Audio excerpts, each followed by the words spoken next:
Goodbye YouTube, how's it going everybody? Got for y'all today a Pokemon X and Y Wi-Fi battle yet again, and this time it's going to be against my little brother 5ftHax, aka Nick. Well, he's not my real little brother. He just made an account called 5ftHax and comes to my stream in that account. You get what I'm trying to say, but whenever you see this man, I'll leave a comment down below. I'll make sure to add your channel link down in the description, but for right now, you're going to be Nick.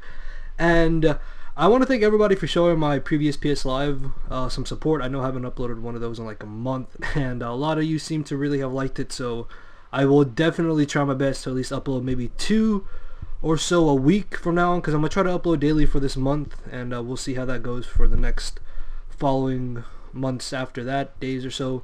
But yeah, no promises though. I will try my best though to try to upload daily this month, because it's December. Christmas is right around the corner. And I will bless you guys with my content. I don't know why I said that. I'm just rambling. I apologize. Anyways, looking at my team, it's a very fun team I kind of just threw together. I have Fortress, Magic, Guard, Focus Sash, Alakazam, Assault Vest, Goodra, Mixed Aegislash, Mega Pinsir, which I really wanted to use because Mega Pinsir is one of my favorite Megas. It looks so awesome. I really want a shiny one because it's so cool. And then finally off, I have Resto, Chesto, Rotom. Now looking at Nick's team, he most likely does have the Mega Kangaskhan, has Goodra, Garchomp, Talonflame, Scizor, and Greninja. Looking at threats, if I lose my Rotom, Talonflame will be a major threat to deal with, but I'm going to try just to get on my Stealth Rocks right away. Also, Scizor, after an SD or 2, could possibly sweep me, especially if he does have Thief, because that'll just utterly annihilate my Aegislash. So Talonflame and Scizor are kind of the 2 things I have to watch out for. But I'm going to be leading off with my Fortress, as he's going to be leading off with his Greninja. And on the off chance that he did want to go for the taunt, I decided to just go straight for the Volt Switch, because I know that some League Greninjas do like to carry the taunt, but he actually ends up going straight for the U-turn, which, you know what, I'm perfectly fine with, as he ends up bringing in the Garchomp. Obviously Volt Switch will not affect it, and I'm thinking I have nothing to worry about. No, he goes for the Swordsdance, and thankfully he did not have Substitute, because if he was a sub SD set, this battle would have been over like right there. Turn 2, it's over. Luckily though, he doesn't seem to have it, as he goes for the Flamethrower. I did switch into my Goodra expecting him to Fire Blast, but he has a Flamethrower, which is a nice alternative because it doesn't miss. Unfortunately, I have nothing that wants to switch into a +2 stab Dragon Claw or Earthquake. Well, Rotom in on an Earthquake, and then I could live a Dragon Claw, but he most likely would have just gone for the Dragon Claw either way, so me switching into Rotom would have been a really stupid play on my part, so just leaving in Goodra was the best thing I could do. As I bring in my Alakazam, I went for the Focus Blast on the off chance that he did predict me to go for the Psychic and bring in the Greninja. I do miss the incoming Goodra, which I doubt Focus Blast would have done a lot of damage to it anyway, so the miss doesn't end up mattering whatsoever. As I bring in my Rotom, expecting him just to go for a Draco Meteor, but it turns out that he actually goes for the Dragon Pulse, which means I should be able to deal with this Goodra just a little bit better than I should have been able to. And I'm going to be able to go for the Willows, because seeing that he has leftovers, I'm not worried about him being a possible Resto Chesto variant, which means I can start wearing him down accordingly, as he turns out to have the Toxic, which is going to be a bit annoying because I need to keep this Rotom around for that Talonflame and to possibly be able to burn that Mega Kangaskhan. So I'm just going to go for the Hydro Pump, thinking that maybe he would want to switch out, but no, he does stay in, gets off a good amount of damage with the Dragon Pulse, bringing me down to a point where I am gonna be forced to go for the rest, or else I'm gonna lose my Talonflame check, and then I'm gonna get swept by the Talonflame. Even though I do have Stealth Rocks up, that thing most likely might have Roost, so I really have to watch out for it and keep my Rotom around for this battle. So I'm able to rest up back to full HP. Unfortunately, he misses a Toxic, which, as you'll see throughout the battle, doesn't really end up mattering too much at all. And then this turn, I'm just going to go for the safe Volt Switch, I believe, because I cannot do anything to this Goodra. Plus, I'm really confident in the fact that he's just going to want to go for another Toxic.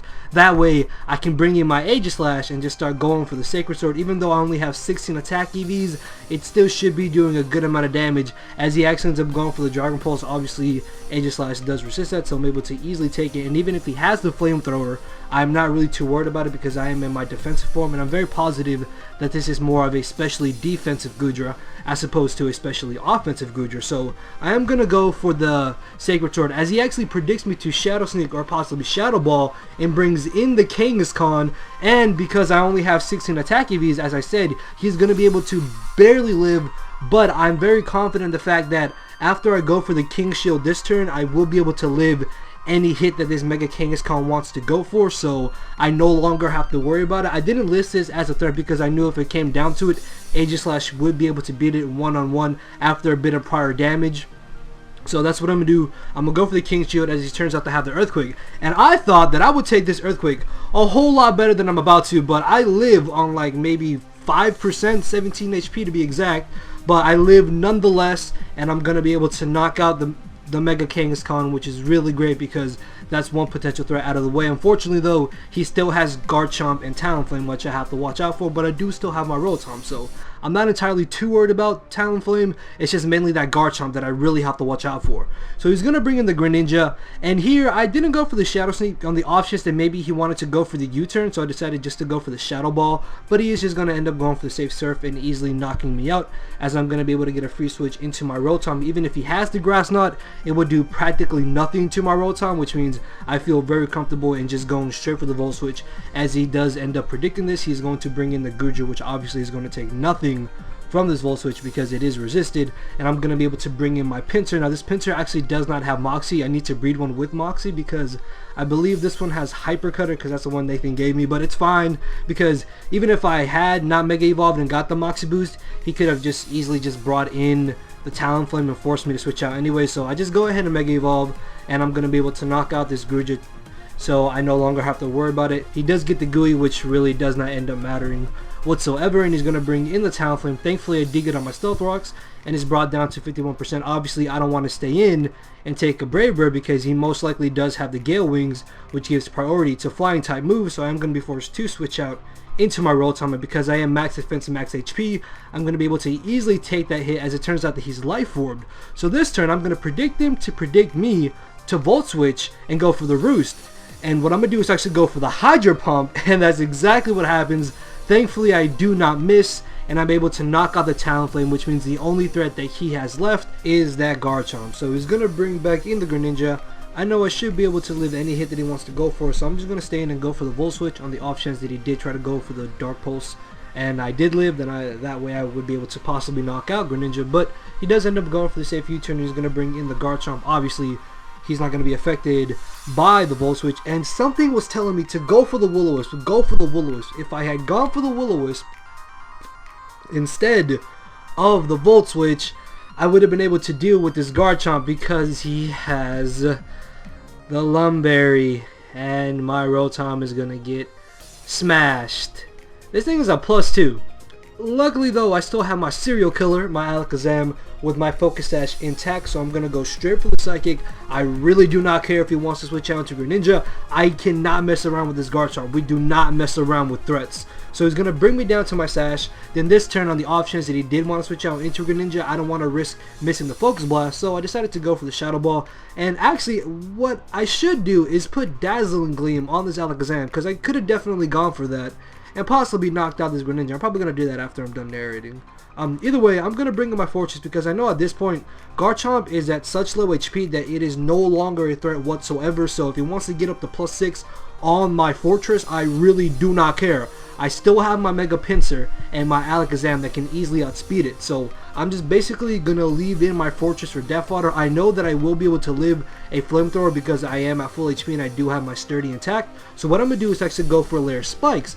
This way I can get that extra bit of damage on the Greninja and the Scizor to possibly allow my Pinsir to sweep, because at this point Mega Pinsir is basically my win condition. So I am able to get up my layer of Spikes as he actually ends up getting a burn with the Flamethrower, which obviously does not matter whatsoever. I can now bring in my Pinsir, and Mega Pinsir is 3 base points faster than Garchomp, so I don't have to go for the quick attack. I can easily knock him out with the return as he brings in the Greninja. I do luckily have quick attack on this Pinsir, and after that layer of Spikes, I know for a fact that Greninja will be knocked out by the quick attack, and at this point his last Pokemon is Scizor, which will be knocked out by return. If it is not knocked out by return, it will be brought down to a point where my quick attack will be able to knock him out. So he's going to go for the Bullet Punch.